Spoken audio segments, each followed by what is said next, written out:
let's go. Oh, this launch is so violent.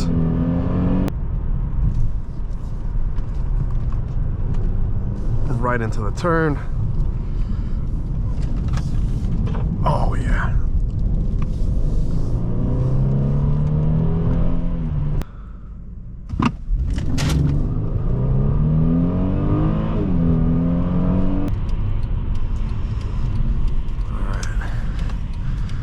Great tight cornering.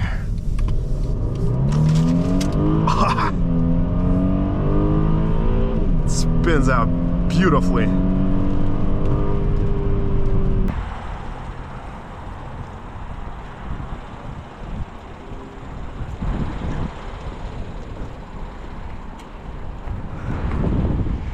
Hello there everyone, welcome back.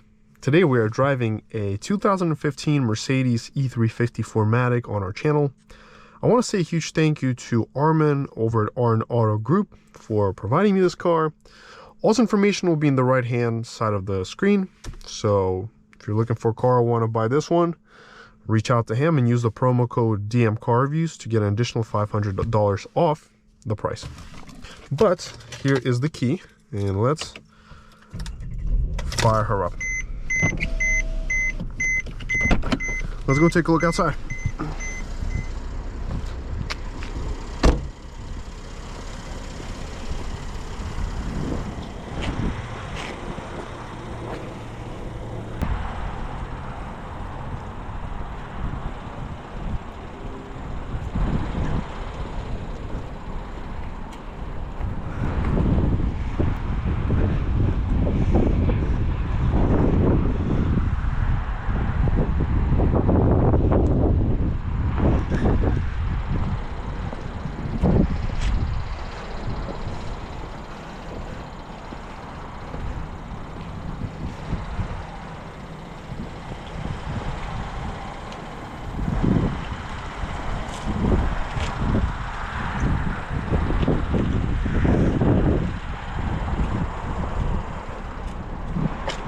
Let's check out the back seat.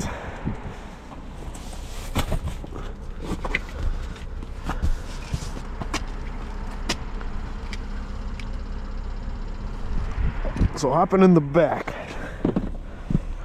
we are treated to very comfortable seats.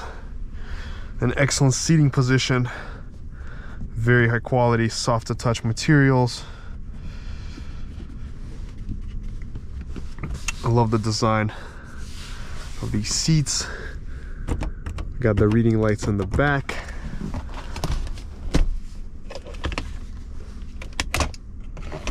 Our cup holders,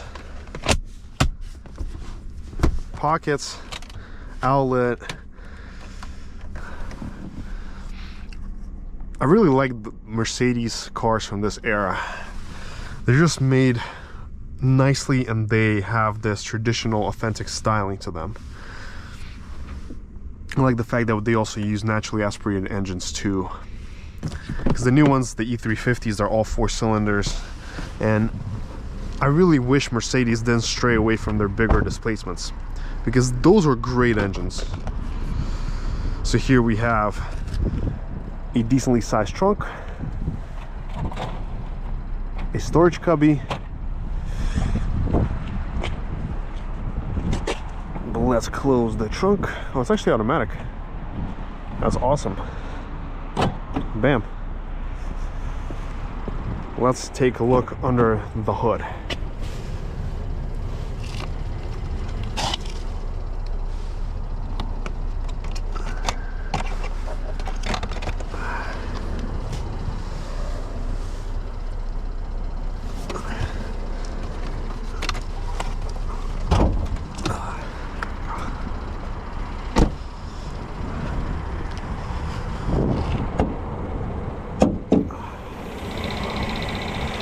So here we have the V6. It's mated to the 7-speed automatic.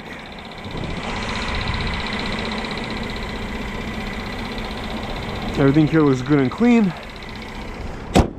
All right. So let's go take a look at the interior now.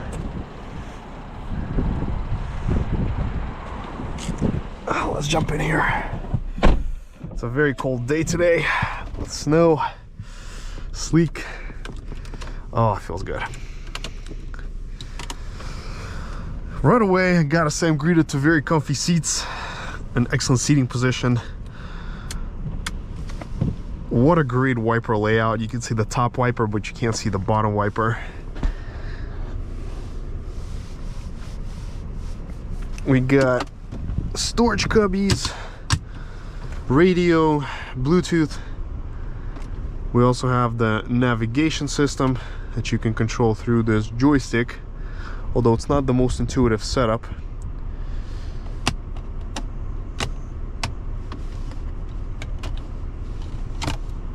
We got dual zone climate, different modes, temperature.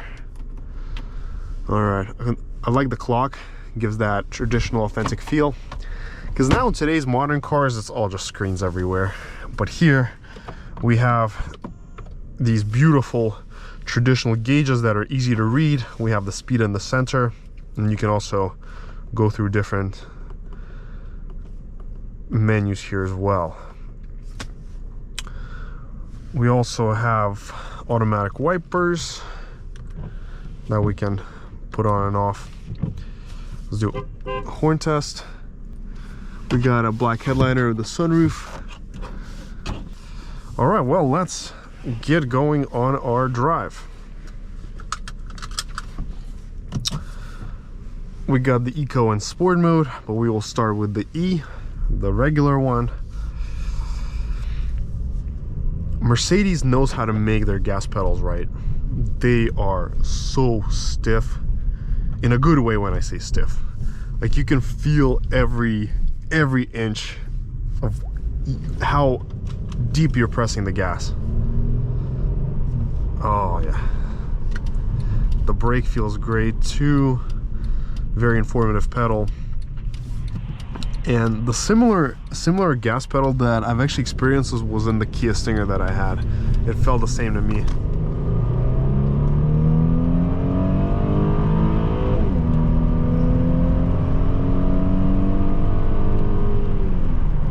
Excellent power. As you can see, it builds speed with ease. And the engine sounds magnificent. It has a deep, subtle growl. It's like a very subtle but good sound, a nice tone.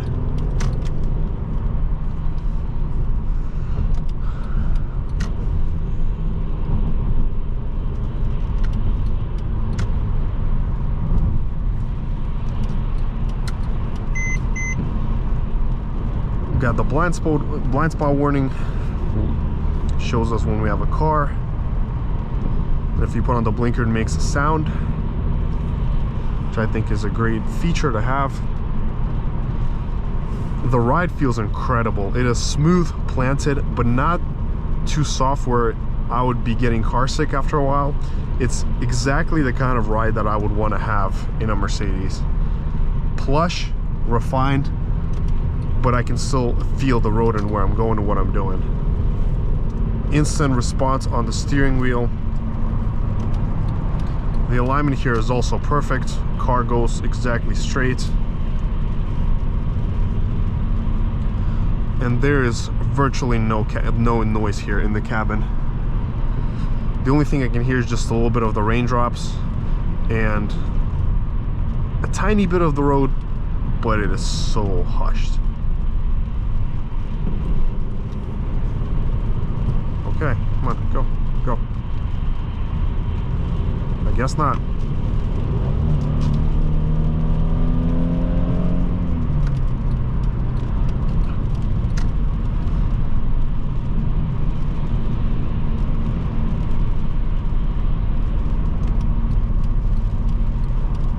But let's try sport mode, see what that does.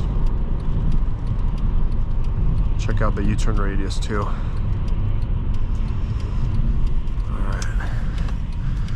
Great tight cornering.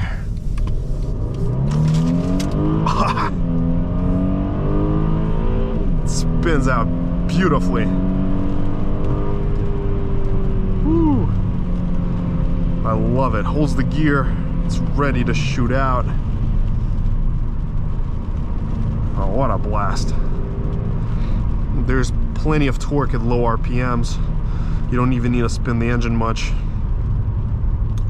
It actually feels more like a turbo rather than a naturally aspirated V6 because it has such good torque down below. There is no torque steer. There's perfect traction even in the wet weather. I think Mercedes did such a nice car. They did it so well. I wish they would have never dropped the V6 for a 4-cylinder.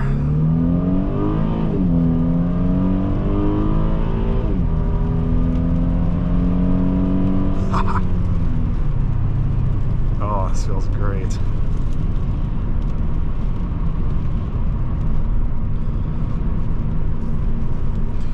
This Mercedes makes me want to sit back, relax, put my hand on the wheel like this, and just glide. Go to eco, efficient, or whatever Mercedes calls it, and just relax and enjoy my drive. I don't want to rush anywhere. I just want to look at this beautiful dashboard, that hood, the wipers, and it's just such a comforting cabin to be in. We can also put up the rear sunshade as well. I know there's a button for that. Oh no, it's actually up. Never mind. It was already up. Yeah. That's so cool.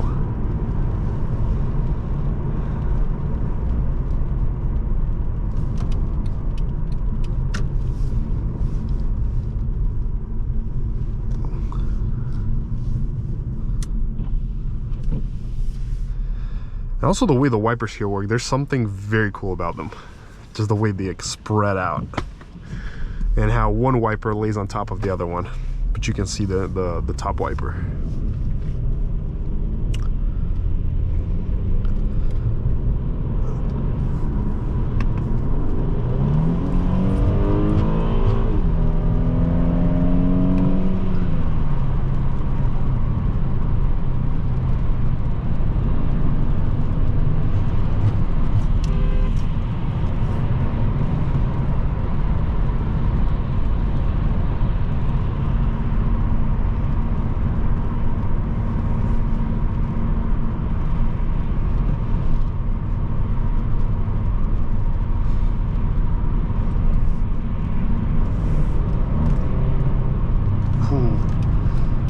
Got such instant response. But let's see how quick this car is to 60. What's crazy is I actually had the car in eco mode the whole time. I wonder if that played some kind of role in the performance. But let's come to a stop and do our first 0 to 60 try.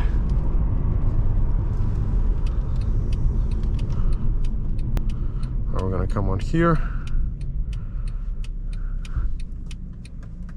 Let's go.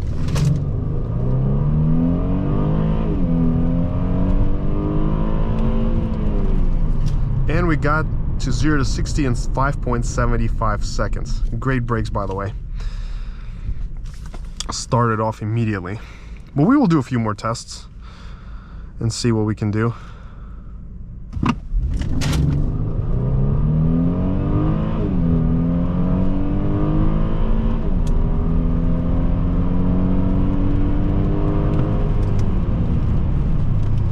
So we did 0 to 60 in 5.7 seconds, 0 to 100 kilometers an hour in 6.09, and the 1/8 mile came in 9.26.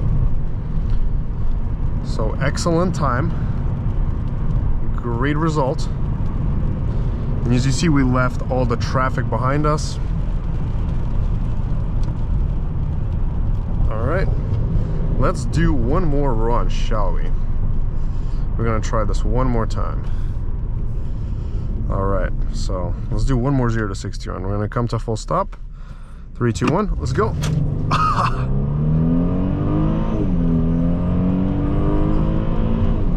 The way it just rockets off.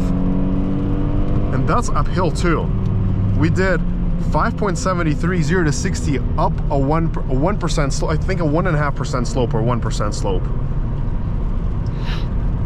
So the potential here is amazing.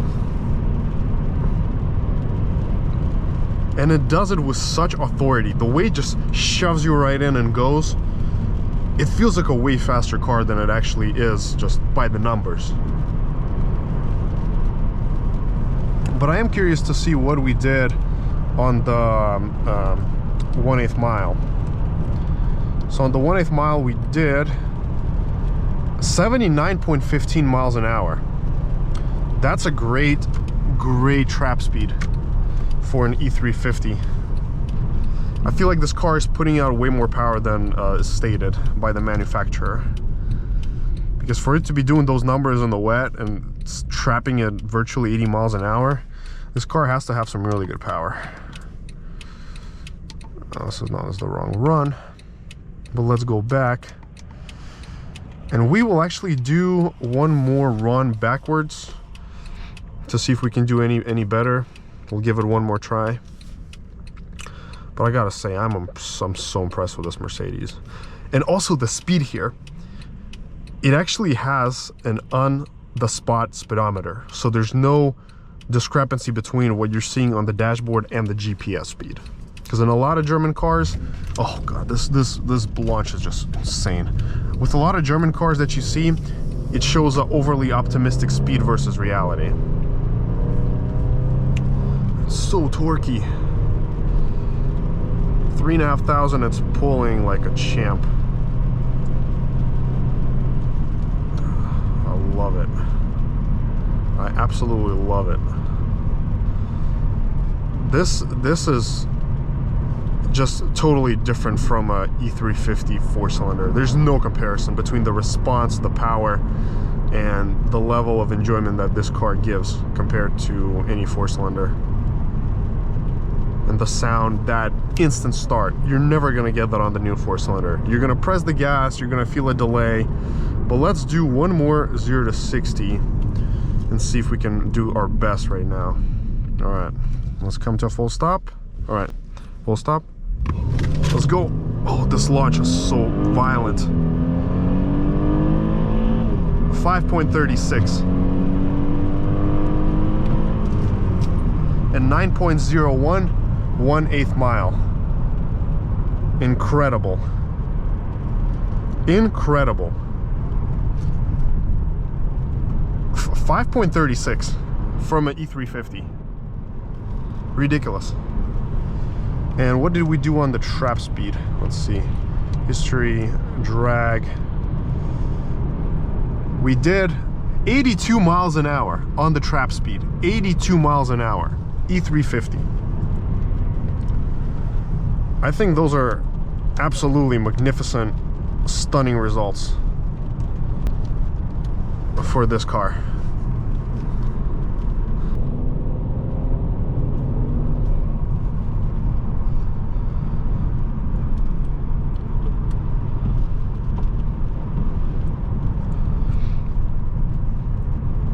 This E-Class so far has actually been one of my favorite mid-size luxury sedans that I've driven. The handling is stellar. The balance, the weight balance, the chassis, and how stable and controlled the handling here is. The steering wheel feels perfectly in my hands. We got the thumb rests, a flat bottom steering wheel as well. That's missing in a lot of new cars nowadays. And that pickup, it goes. We have the paddle shifters as well. Excellent, excellent. Then we can go back to drive.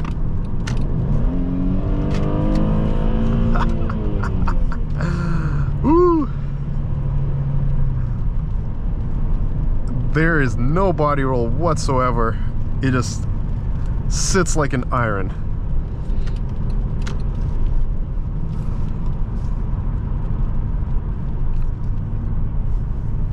I keep forgetting the wipers are on the left here. I've driven quite a handful of the newer Mercedes products, the newer E-Class, the CLS, and I gotta say, I actually prefer this over each one of the new models.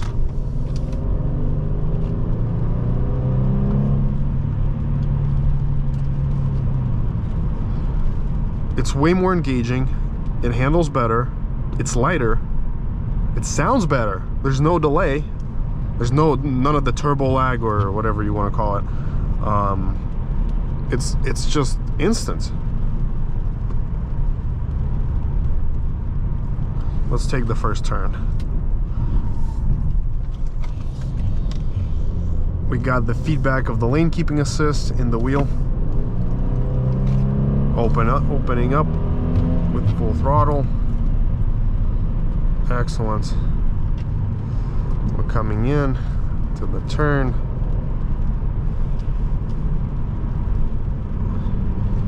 And the chassis is just so well built here. A playful platform. If I didn't know that this was an E-Class, I would have easily said this could be a C-Class. Heck, this is very fun to drive. Oh my goodness gracious. This car is criminally fun.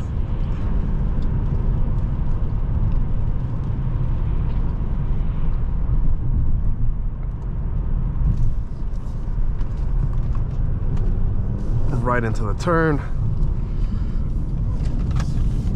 Oh yeah.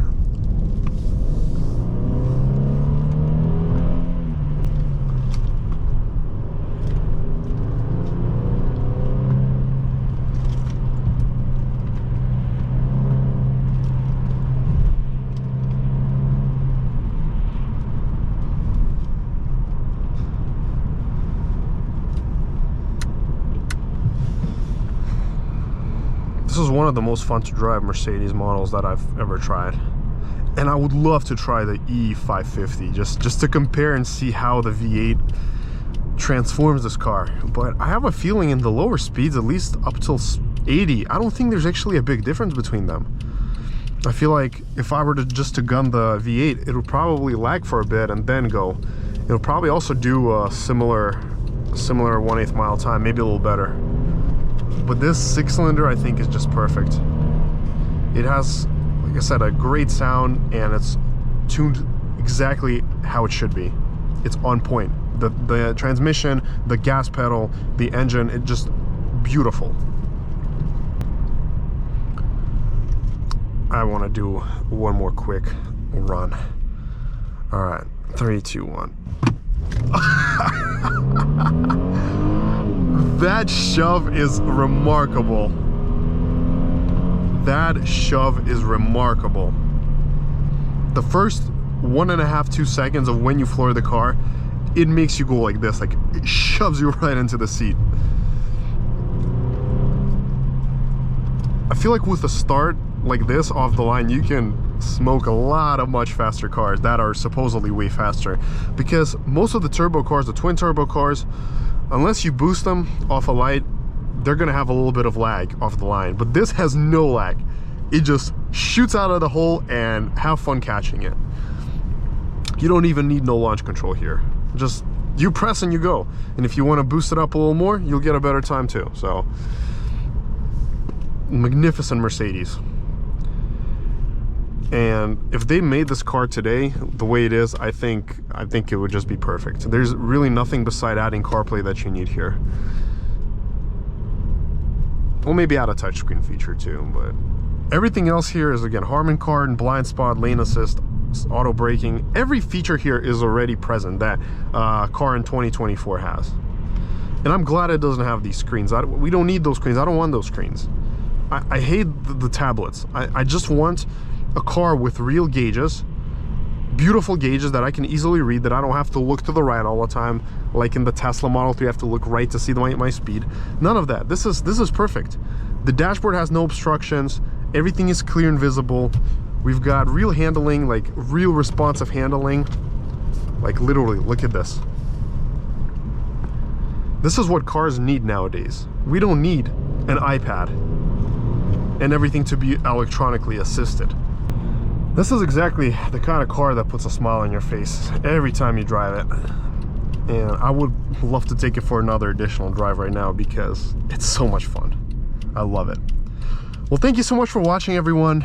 Make sure to smash that like and subscribe button. Let me know your thoughts in the comments down below. And until next time.